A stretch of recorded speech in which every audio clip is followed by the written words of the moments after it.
విజయవాడలో నిర్మించిన 125 అడుగుల అంబేద్కర్ విగ్రహాన్ని ఆవిష్కరిస్తారు సీఎం జగన్. ప్రపంచంలోనే అతిపెద్ద అంబేద్కర్ విగ్రహం ఇది. విగ్రహావిష్కరణ సభలో భాగంగా సామాజిక సమతా సంకల్ప సభ నిర్వహిస్తారు.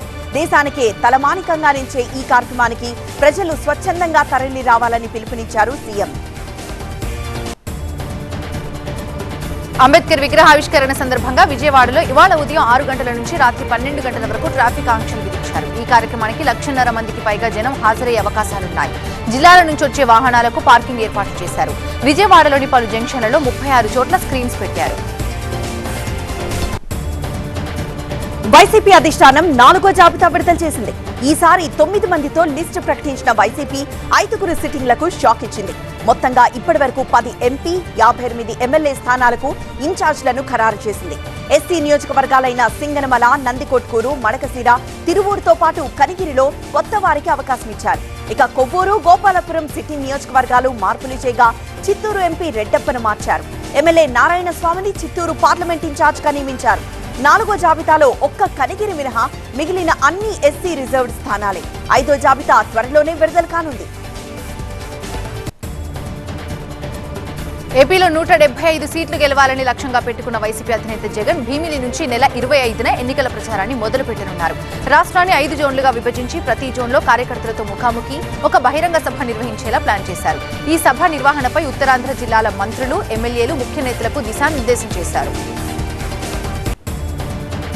టీడీపీ అధినేత చంద్రబాబు ఇవాళ ఉమ్మడి నెల్లూరు, కడప జిల్లాల్లో పర్యటిస్తారు. ఇందులో భాగంగా వెంకటగిరిలో బహిరంగ సభలో పాల్గొంటారు. ప్రజలనుద్దేశించి ప్రసంగిస్తారు. మధ్యాహ్నం కడప జిల్లా కమలాపురంలో జరిగే చంద్రబాబు సభకు ఏర్పాట్లు చేశారు టీడీపీ నాయకులు.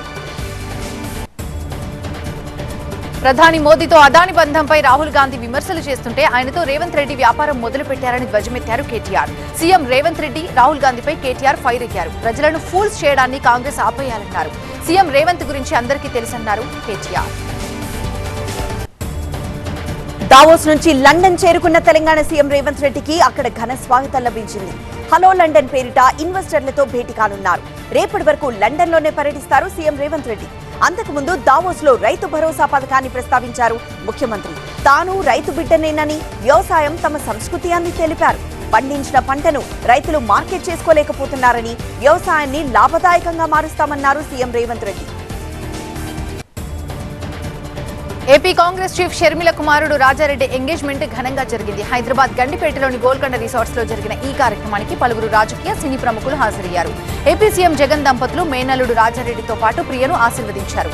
తెలంగాణ డిప్యూటీ సీఎం భట్టి విక్రమార్క, మంత్రి కోమటిరెడ్డి వెంకటరెడ్డి, జనసేన అధ్యక్షుడు పవన్ కళ్యాణ్, మోహన్ బాబు కుటుంబ సభ్యులు వధూవరులను ఆశీర్వదించారు.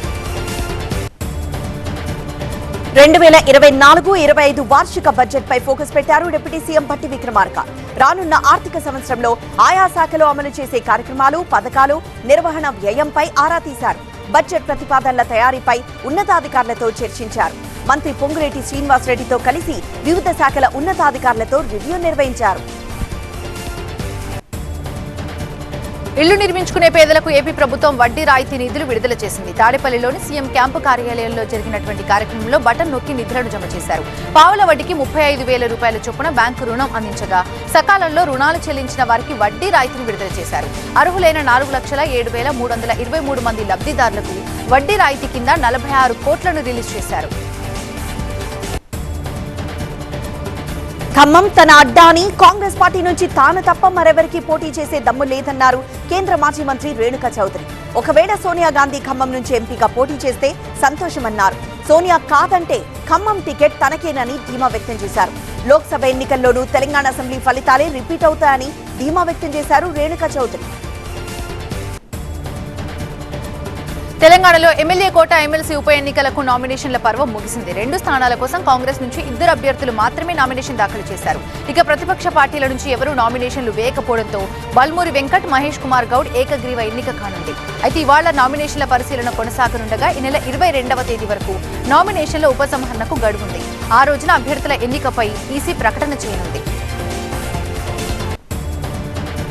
వైఎస్ఆర్టీపీ ఎటూ పోలేదని కార్యకర్తలతో చెప్పారు షర్మిల. కాంగ్రెస్ పార్టీలోనే ఉందని తన కుమారుడి ఎంగేజ్మెంట్ కు వచ్చిన కార్యకర్తలతో అన్నారు. నేతలంతా సంయమనంగా ఉండాలని, ఫంక్షన్ హడావుడయ్యాక అంతా కలిసి కూర్చొని మాట్లాడుకుందామని వారితో అన్నారు షర్మిల. తెలంగాణలో ఎమ్మెల్యేల కొనుగోలు కేసులో కీలక నిందితుడు నందకుమార్ డీజీపీ రవిగుప్తాను కలిశారు. తాను జైల్లో ఉన్న సమయంలో తన హోటల్ ని కొందరు అక్రమంగా కూల్చేశారని ఫిర్యాదు చేశారు. వారిపై చర్యలు తీసుకోవాలని కోరారు. ఎమ్మెల్యే కొనుగోలు కేసులో నిజాలు ఏంటో దర్యాప్తులో తేలుతుందన్నారు నందకుమార్. ఫెమా కేసులో చెన్నూరు కాంగ్రెస్ ఎమ్మెల్యే గడ్డం వివేక్ ఎన్ఫోర్స్మెంట్ డైరెక్టరేట్ విచారణకు హాజరయ్యారు. Visakha industries, MS vigilance securities లావాదేవీల వ్యవహారంలో ఈడీ విచారణకు హాజరయ్యారు. 8 కోట్ల బ్యాంక్ లావాదేవీలపై ఎన్నికల ముందు తెలంగాణ పోలీసులు కేసు నమోదు చేశారు. మత్తు ఇంజెక్షన్స్ ని విక్రయిస్తున్న డాక్టర్ దంపతుల నిర్వాకం సంచలనం రేపింది. రాజేంద్రనగర్లోని మత్తు మంది ఇచ్చే డాక్టర్ ముస్తఫా ఫెంటానిల్ అనే మత్తు ఇంజెక్షన్లను విక్రయిస్తున్న వైనం బయటపడింది. ఓ యాప్ ద్వారా ఒక బాక్స్ ఇంజెక్షన్స్ 17,500 చొప్పున సేల్ చేస్తున్నట్టుగా తేలింది. ఈ విషయం బయటపడటంతో డాక్టర్ ముస్తఫా కువైట్ కు పారిపోయారు. భక్తుల కోర్కెలు తీర్చే ఐనవోలు మల్లన్నకు సంక్రాంతి బ్రహ్మోత్సవాల్లో కనకవర్షం కురిసింది. 3 రోజులు జరిగిన వార్షిక బ్రహ్మోత్సవాల్లో సుమారు 8 లక్షల మంది భక్తులు తరలివచ్చారు. హుండీ లెక్కింపులో కోరమీసాల మల్లన్నకు కానుకలు, ముడుపుల రూపంలో 1,70,000 రూపాయలు వచ్చాయి. ఖమ్మం జిల్లా వైరా మధిర మార్గంలో నిర్మాణంలో ఉన్న వంతెన ఒక్కసారిగా కుప్పకూలిపోయింది. వంతెన స్లాబ్ పనులు సగం పూర్తయ్యాక కుప్పకూలింది. వంతెన మీద ఉన్న కూలీలు ప్రాణాలను రక్షించుకునేందుకు బ్రిడ్జ్ పై నుంచి కిందకు దూకేశారు. దాంతో పలువురు కూలీలకు స్వల్పంగా గాయాలయ్యాయి. క్షతగాత్రులను స్థానిక ఆసుపత్రికి తరలించారు. చాలా రాష్ట్రాల్లో ఈ నెల విద్యాసంస్థలకు సెలవు ఇవ్వగా ఏపీ ప్రభుత్వం సెలవు ఇవ్వకపోవడంపై విమర్శలు గుప్పించారు ఏపీ బీజేపీ అధ్యక్షురాలు పురంధేశ్వరి. అయోధ్య ఘట్టం అందరూ తిలకించేలా ఏపీ ప్రభుత్వం కూడా సెలవు ప్రకటించాలని డిమాండ్ చేశారు పురంధేశ్వరి. ప్రవాసాంధ్రుల ప్రముఖ సంస్థ తానా ఎన్నికల్లో Naren Kodali panel bumper victory సాధించింది. ఎగ్జిక్యూటివ్ వైస్ ప్రెసిడెంట్ గా నరేన్ కొడాలి తన ప్రత్యర్థి సతీష్ వేమూరిపై గెలుపొందారు. అలాగే తానా బోర్డ్ ఆఫ్ డైరెక్టర్స్ గా లావు శ్రీనివాసరావు, పొట్లూరి రవి, వేమన మల్లికార్జున, సెక్రటరీగా ఉన్న వెంకటరాజా కసుకుర్తి, ట్రెజరర్ గా భరత్ మద్దినేని ఎంపికయ్యారు. జాయింట్ సెక్రటరీగా వెంకట్ కోగంటి, జాయింట్ ట్రెజరర్ గా సునీల్ కే ఎంపికయ్యారు. వచ్చే ఎన్నికల శంఖారావాన్ని భీమిలి నుంచి పూరించబోతోంది వైసీపీ. ఈ నెల 25న భీమిలిలో సీఎం బహిరంగ సభ ఉంటుందన్నారు పార్టీ సీనియర్ నేత వైవి సుబ్బారెడ్డి. ఈ సభకు ఒక్కో నియోజకవర్గం నుంచి 10,000 మంది వచ్చేలా ప్రణాళిక రూపొందించామని తెలిపారు. అభ్యర్థుల మార్పులు చేర్పులకు కారణాలను ఈ సభలో సీఎం వివరిస్తారని చెప్పారు. తొలి బహిరంగ సభ ద్వారా ఉత్తరాంధ్ర కార్యకర్తలు, అభిమానులకు సీఎం జగన్ దిశానిర్దేశం చేయనున్నారని మంత్రి బొత్స తెలిపారు. వికసిత భారత్ సంకల్ప యాత్రలో భాగంగా ప్రధాని నరేంద్ర మోదీ తెలంగాణలోని కరీంనగర్ కు చెందిన ఆదర్శ రైతు, ప్రకృతి వ్యవసాయం చేస్తున్నటువంటి మల్లికార్జున రెడ్డితో మాట్లాడారు. యూనివర్సిటీలకు వెళ్లి వ్యవసాయంపై ఉపన్యాసాలు ఇవ్వాలని మల్లికార్జున రెడ్డికి ప్రధాని మోదీ సూచించినట్టుగా తెలుస్తోంది. వ్యవసాయంతోనూ విప్లవం సృష్టించవచ్చనే విషయాన్ని నేటి యువతరానికి తెలియజెప్పాలని కోరారు మోదీ. చేస్తున్నటువంటి ప్రయోగాలు ఎక్కువ మందికి రైతులకు చేకూరేలా కృషి చేయాలని ప్రధాని మోదీ చెప్పినట్టుగా తెలుపుతున్నారు. అయోధ్య రామ మందిర ప్రాణ ప్రతిష్ఠ వేడుక సందర్భంగా కేంద్ర ప్రభుత్వం కీలక నిర్ణయం తీసుకుంది. 22న కేంద్ర ప్రభుత్వ ఉద్యోగులకు హాఫ్ హాలిడే ప్రకటించింది. కేంద్ర ప్రభుత్వం ఆధ్వర్యంలో నడిచే కార్యాలయాలన్నింటికీ హాఫ్ హాలిడే వర్తిస్తుందని తెలిపింది. ఆ రోజు సోమవారం మధ్యాహ్నం 2 గంటల 30 నిమిషాల వరకు ఆఫీసులు మూసుంటాయని పేర్కొంది. ఉద్యోగుల మనోభావాలు, అభ్యర్థనలను పరిగణలోకి తీసుకుని ఈ నిర్ణయం తీసుకున్నట్లు కేంద్ర ప్రభుత్వం ఉత్తర్వుల్లో వెల్లడించింది. అయోధ్య రామ మందిరం ప్రారంభోత్సవానికి సిద్ధమవుతుంది. అయోధ్య రామ మందిరం పనులు చివరి దశకు చేరుకున్నాయి. ఈ నెల 22న ప్రాణ ప్రతిష్ఠ కార్యక్రమం వైభవంగా జరగనుంది. ఇప్పటికే ఆలయ ప్రారంభోత్సవ వేడుకలు షురూ అయ్యాయి. అయోధ్య ఆలయం భారతీయ చారిత్రక సాంస్కృతిక వైభవం, నిర్మాణ శైలికి ప్రతీకగా నిలవబోతోంది. ఆలయాన్ని అద్భుతమైన శిల్పాలతో అందంగా తీర్చిదిద్దారు. ప్రస్తుతం ఫినిషింగ్ పనులు జరుగుతుండగా అయోధ్యలో భక్తుల సందడి కొనసాగుతూనే ఉంది. అయోధ్యలో 3 ఉగ్రవాద అనుమానితులు అరెస్ట్ అయ్యారు. ఈ అనుమానితులను ప్రశ్నిస్తోంది యూపీ ఏటీఎస్. అయితే 3కి ఇప్పటివరకు ఏ ఉగ్రవాద సంస్థతో సంబంధాలున్నట్లు నిర్ధారణ కాలేదన్నారు పోలీసులు. మరోవైపు కొత్త వ్యక్తుల కదలికలపై అడుగడుగునా నిఘా ఏర్పాటు చేసింది. తిరుమల శ్రీవారి లడ్డూను అయోధ్యకు పంపనున్నారు టీటీడీ అధికారులు. లడ్డూల తయారీ ప్రక్రియ ముగియడంతో ఇవాళ అయోధ్యకు పంపిస్తారు. మొత్తం 1,00,000 లడ్డూలను తిరుమల తిరుపతి దేవస్థానం అయోధ్య రామ మందిరానికి పంపిస్తారు. ప్రాణ ప్రతిష్టకు హాజరయ్యే భక్తులకు శ్రీవారి లడ్డు ప్రసాదాన్ని అందజేస్తారు. మొత్తం 3,000 కేజీల బరువున్న ఈ లడ్డూలను రేణిగుంట ఎయిర్పోర్ట్ నుంచి ప్రత్యేక విమానంలో పంపనుంది టీటీడీ.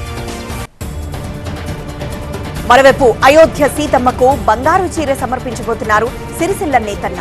నేత వృత్తిలో ఇప్పటికే ఎన్నో అద్భుతాలు సృష్టించిన సిరిసిల్ల పట్టణానికి చెందిన వెల్ది హరిప్రసాద్ రామమందిర ప్రాణ ప్రతిష్ఠ సందర్భంగా చేనేత మగ్గంపై నేసిన చీరను కానుకగా ఇవ్వబోతున్నారు. రామమందిరంపై స్మారక పోస్టల్ స్టాంప్స్ ని విడుదల చేశారు ప్రధాని మోదీ. రామమందిరం, గణనాథుడు, హనుమంతుడు, జటాయువు, కేవత్రాజ్, శబరిమాతపై మొత్తం 6 స్టాంప్స్ ని రిలీజ్ చేశారు. అయోధ్య ఆలయ ఆకృతి, మందిరం ఆవరణలోని కళాఖండాలు, సూర్య భగవానుడు, సరయూ నది ప్రతిబింబించేలా వీటిని డిజైన్ చేశారు. దాంతో పాటు శ్రీరాముడిపై ప్రపంచవ్యాప్తంగా విడుదలైన స్టాంప్స్ తో రూపొందించిన పుస్తకాన్ని ఆవిష్కరించారు. 48 పేజీల ఈ పుస్తకంలో 20 దేశాలు రూపొందించిన స్టాంప్స్ ని పొందుపరిచారు. అమెరికా, న్యూజిలాండ్, సింగపూర్, కెనడా, కంబోడియాతో పాటు ఐక్యరాజ్య సమితి రాముడిపై స్టాంప్స్ విడుదల చేశాయి. ప్రాణ ప్రతిష్ఠ సందర్భంగా అయోధ్య రామ మందిరాన్ని పుష్పాలతో అలంకరిస్తున్నారు. ఢిల్లీ, లక్నో, కోల్కతా నుంచి భారీగా పూలు తెప్పిస్తున్నారు. రకరకాల పూలతో అయోధ్య నగరాన్ని, రామ మందిరాన్ని తీర్చిదిద్దేందుకు కళాకారులు అలు పెరగకుండా పనిచేస్తున్నారు. దాదాపు 70 టన్నుల బంతి పూలను ఈ అలంకరణలో ఉపయోగిస్తున్నారు. భోపాల్లోని కర్ఫ్యూ వాలీమాత ఆలయం రామమందిర ప్రాణ ప్రతిష్ఠ సందర్భంగా దివ్యంగా వెలిగిపోతుంది. ఈ ఆలయంలో నిత్యం దీపోత్సవాన్ని నిర్వహిస్తున్నారు. అలాగే రంగురంగుల ముగ్గులతో ఆలయ ప్రాంగణాన్ని తీర్చిదిద్దుతున్నారు. రామాలయంలో ప్రాణ ప్రతిష్ఠ పర్వం పూర్తయ్యేంత వరకు ప్రతిరోజు ఈ కార్యక్రమాన్ని కొనసాగిస్తామని ఇక్కడి యువతీ యువకులు చెబుతున్నారు. శాస్త్రోక్తంగా నిర్వహించే ప్రాణ ప్రతిష్ఠలో అనేక ఘట్టాలుంటాయని అయోధ్య శ్రీరామ మందిర ప్రధాన పూజారి ఆచార్య సత్యేంద్ర దాస్ వివరించారు. ఈ నెల 15న ప్రారంభమైన ప్రాణ ప్రతిష్ఠ వేడుకలు ఈ నెల 22న పూర్తి కానున్నాయి. ప్రాణ ప్రతిష్ఠకు ముందు విగ్రహానికి జలాదివాసం, పుష్పాదివాసం, ఔషధివాసం వంటి శాస్త్రోక్తమైన విధులుంటాయి. ఇవన్నీ పూర్తయిన తర్వాత విగ్రహాన్ని ప్రతిష్ఠిస్తారు. ఈ ప్రక్రియ జరుగుతున్నంతసేపు బాలరాముడి నేత్రాలకు పట్టి కట్టి ఉంచుతారు. రామమందిర ప్రాణ ప్రతిష్టను పురస్కరించుకుని ఉత్తరప్రదేశ్లోని రాంపూర్ రాజా లైబ్రరీ అండ్ మ్యూజియంలో ప్రత్యేక రామాయణ ప్రదర్శన ఏర్పాటు చేశారు. భారతదేశంలో వివిధ భాషల్లో రాసిన రామాయణ కావ్యాలను ఇందులో ప్రదర్శిస్తున్నారు. ఉర్దూ, పారసీ భాషల్లో చేత్తో రాసినటువంటి రామాయణ కావ్యాన్ని కూడా ఈ ప్రదర్శనలో భాగంగా చూడవచ్చు. రాముడి పెయింటింగ్స్ కూడా ఈ ప్రదర్శనలో ఉన్నాయి. ప్రాణ ప్రతిష్ఠ కోసం కేరళ స్నేహ ఆశ్రమం నుంచి అయోధ్యకు వచ్చిన స్వామి సునీల్ దాస్ అయోధ్య రామ మందిర ప్రధాన పూజారి సత్యేంద్ర దాస్ తో ఆచార్య వర్ణం అనే ప్రక్రియ నిర్వహించారు. వేద మంత్రోచ్చారణల తర్వాత ఆచార్యులకు కానుకలు సమర్పించారు. అయోధ్య తరహా రామ మందిరం మధ్యప్రదేశ్ రాజధాని భోపాల్లోనూ వెలిసింది. అచ్చన్ రామ మందిరం తరహాలోనే నిర్మించిన ఈ నమూనా ఆలయాన్ని మధ్యప్రదేశ్ అసెంబ్లీ స్పీకర్ నరేంద్ర తోమర్ ప్రారంభించారు. ఈ ఆలయాన్ని పెద్ద ఎత్తున సందర్శిస్తున్నారు భక్తులు. ప్రాణ ప్రతిష్ఠకు సిద్ధమవుతున్న అయోధ్య నగరి నిత్యం వినూత్న శోభను సంతరించుకుంటోంది. అయోధ్య నగరి మొత్తం జెండాలు, పోస్టర్లు, బ్యానర్లతో కళకళ్లాడుతోంది. మందిరానికి దారి తీసే అన్ని మార్గాలతో పాటు పట్టణంలోని ప్రధాన ప్రాంతాలంతా ఈ కాషాయ ధ్వజాలు ఎగురుతున్నాయి. అయోధ్యలో రామ మందిర ప్రాణ ప్రతిష్ఠ సందర్భంగా దేశవ్యాప్తంగా బీజేపీ నాయకులు ఆలయాల్లో పరిశుభ్రత కార్యక్రమాలు నిర్వహిస్తున్నారు. ఢిల్లీలోని పశుపతినాథ్ మందిరంలో బీజేపీ అధ్యక్షుడు నడ్డా స్వచ్ఛతా కార్యక్రమాన్ని చేపట్టారు. ఆలయం లోపల ఆయన మ్యాప్తో తుడిచారు. ఆయన ఆలయ గోడలకు రంగులు వేశారు. అయోధ్య ప్రాణ ప్రతిష్ఠ సందర్భంగా 11 రోజుల దీక్ష చేస్తున్న ప్రధాని మోదీ ఆలయాలను సందర్శిస్తున్నారు. ఇప్పటికే ఆయన లేపాక్షిలో వీరభద్రస్వామి ఆలయాన్ని, కేరళలోని గురువాయూర్ శ్రీకృష్ణ ఆలయాన్ని సందర్శించారు మోదీ. ప్రాణ ప్రతిష్ఠకు ముందు ఆయన తమిళనాడులోని ప్రముఖ దేవాలయాలను సందర్శించనున్నారు. రేపు, ఎల్లుండి తమిళనాడులో పర్యటించనున్నారు ప్రధాని.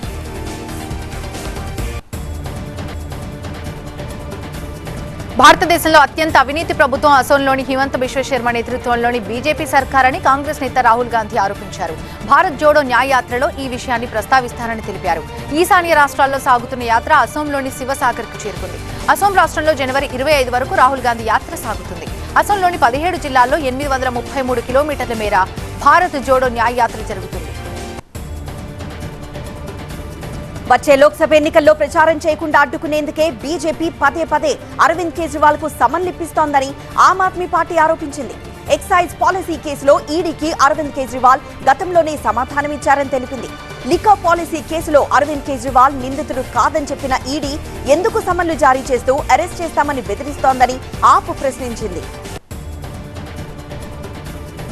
పీఎఫ్ రికార్డ్స్ లో పుట్టిన తేదీ కరెక్షన్ కోసం ఆధార్ ను అంగీకరించబోమని ఈపీఎఫ్ సంస్థ ప్రకటించింది. ఆధార్ సంస్థ నుంచి వచ్చినటువంటి ఆదేశాల మేరకు ఈ నిర్ణయం తీసుకున్నట్టుగా ఈపీఎఫ్ సంస్థ తెలిపింది. ఆధార్ అనేది కేవలం గుర్తింపు రుజువు తప్ప అది పుట్టిన తేదీకి గుర్తింపు కాదని ఆధార్ సంస్థ ప్రకటించింది. ఈ ఏడాది రిపబ్లిక్ డే పెరేడ్ లో మహిళల ఎన్సీసీ క్యాడెట్స్ సంఖ్య ఎక్కువ ఉండబోతోంది. 28 రాష్ట్రాలు, కేంద్రపాలిత ప్రాంతాల నుంచి మొత్తం 2274 మంది ఎన్సీసీ క్యాడెట్స్ ను ఎంపిక చేయగా అందులో బాలికలు 907 మంది ఉన్నారు.